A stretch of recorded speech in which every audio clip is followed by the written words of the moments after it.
The world had long feared the spread of ideas over armies, yet none could foresee the ascent of Zen master Benzi or his dark gospel. His influence began quietly in Japan, with shadowy gatherings in temples, before swelling into a movement that captivated thousands. Once a revered Buddhist monk, Benzi's teachings turned sinister as he proclaimed demons as saviors, offering freedom from suffering through allegiance. Standing before a crowd in Tokyo, Benzi declared, "Demons are not enemies. They bring salvation. Why suffer through rebirth when you can embrace their power and eternal life?" His red-tinged eyes entranced listeners, who hung on his every word with devotion. His doctrine rejected traditional Buddhism, promising liberation through dark forces. From Japan, his message spread like wildfire across Asia, Korea, Thailand, Malaysia, and Singapore, where temples transformed into hubs of his new faith. Followers, once peaceful monks or devoted Buddhists, embraced his teachings, conducting secret rituals and adorning altars with demon symbols. Governments, constrained by laws protecting religious freedom, could do little to halt the phenomenon. As Benzi traveled tirelessly, addressing ever larger crowds, his influence deepened. "The demons are your saviors," he preached to stadiums filled with enraptured believers. The movement's momentum seemed unstoppable, its darkness spreading unchecked. Zen Master Benzi stood before a massive crowd, his black and crimson robes billowing like the wings of a predator. His voice, amplified and commanding, echoed through the space as he declared, "We are the chosen ones. The demons offer us salvation, power, and freedom." The crowd, illuminated by torchlight, roared their approval, captivated by his promises of liberation from morality and guilt. Benzi derided Buddhist teachings, rejecting self-denial in favor of desire, which he claimed made humans truly alive. His whispers of eternal pleasure without judgment seduced his followers, who chanted his name fervently, their spirits consumed by the darkness emanating from his words. Yet not all succumbed.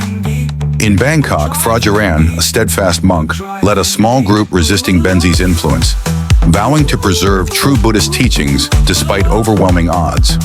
In Malaysia, Amina, a young woman, resisted Benzi's allure, sensing the malevolence behind his promises, even as her friends embraced his faith and transformed into something cruel and unnatural. Across Asia, Benzi's doctrine spread unchecked. Governments, bound by laws protecting religion, were powerless. As more people succumbed, the demon's grip tightened, while Benzi stood at the epicenter, a harbinger of a world ruled by darkness. Father Turin, once a beacon of piety, had been consumed by dark forces, transforming him into a messenger of infernism. In a New York City church, he stood at the pulpit, draped in crimson robes and clutching an ancient, malevolent tome.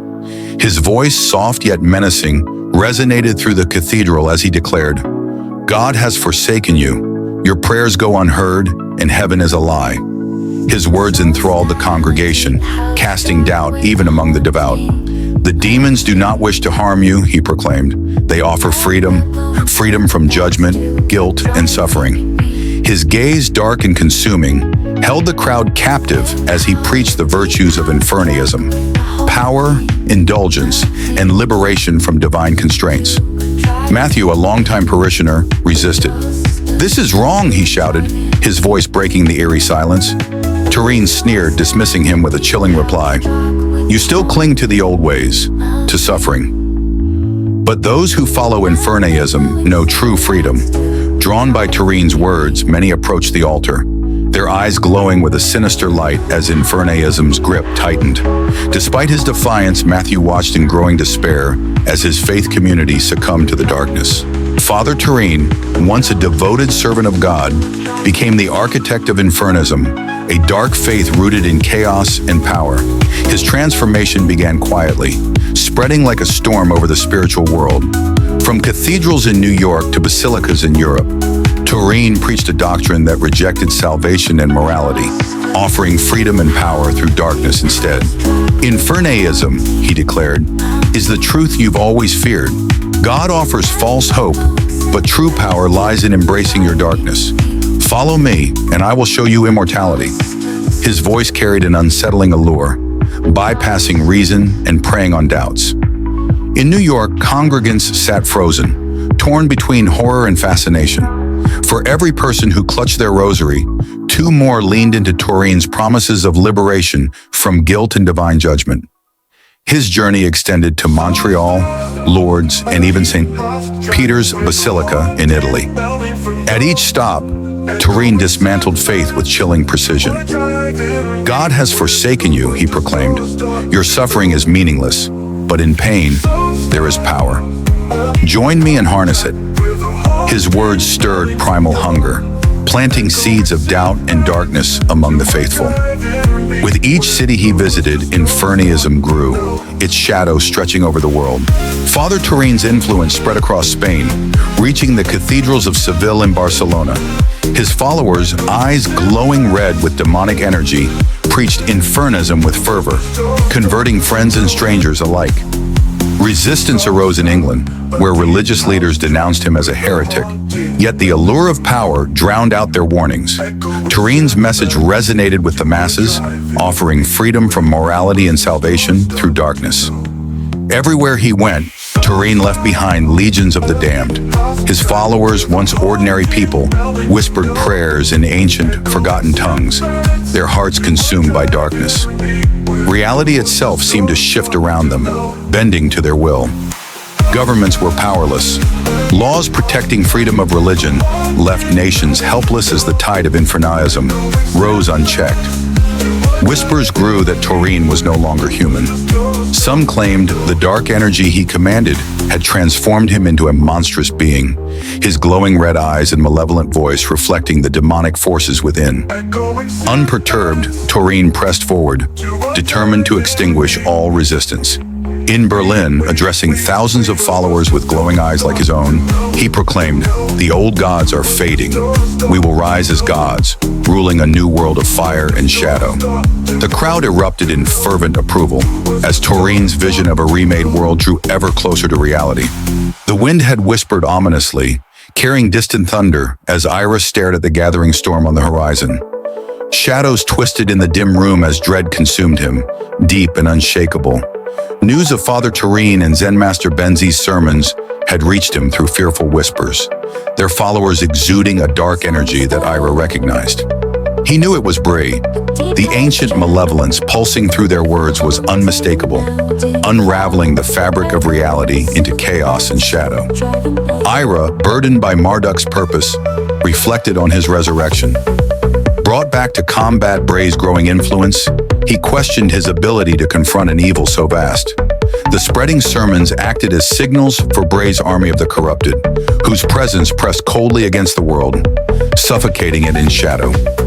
Vanessa, pale and worried, confirmed his fears. "Ira, it's getting worse. People are losing their minds, attacking each other.